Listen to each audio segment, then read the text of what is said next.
મોરબીના જૂના ઘુટુ રોડ ઉપરથી પસાર થતા ટ્રક ટેલરને રોકીને ચેક કર્યું હતું ત્યારે તેમાંથી દારૂના નાના 576 પાઉચ મળી આવતા પોલીસે દારૂ, મોબાઈલ અને વાહન મળીને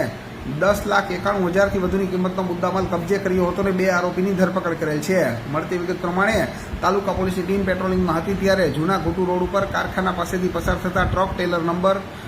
RJ1GE 5786 ને રોકીને ચેક કર્યું હતું ત્યારે તેમાંથી દારૂના નાના 576 પાઉચ મળી આવ્યા હોય 41,472 રૂપિયાની કિંમતનો દારૂ, 50,000 રૂપિયાની કિંમતના 2 મોબાઈલ ફોન અને 10 લાખ રૂપિયાની કિંમતનું વાહન, આમ કુલ મળીને 10.91 લાખથી વધુની કિંમતના મુદ્દામાલને કબજે કર્યો હતો અને આરોપી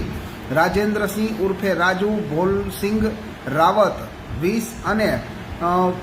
રાહુલભાઈ શોકીનભાઈ કટત 19 રહે બંને રાજસ્થાનવાળાની ધરપકડ કરેલ છે અને તેની સામે મોરબી તાલુકા પોલીસ સ્ટેશન ખાતે ગુનો નોંધી પોલીસે આગળની કાર્યવાહી હાથ ધરી છે। આ દારૂનો જથ્થો વાહનમાં ક્યાંથી ભર્યો હતો અને કોને આપવાનો હતો તે દિશામાં આગળની તપાસ હાથ ધરવામાં આવી છે।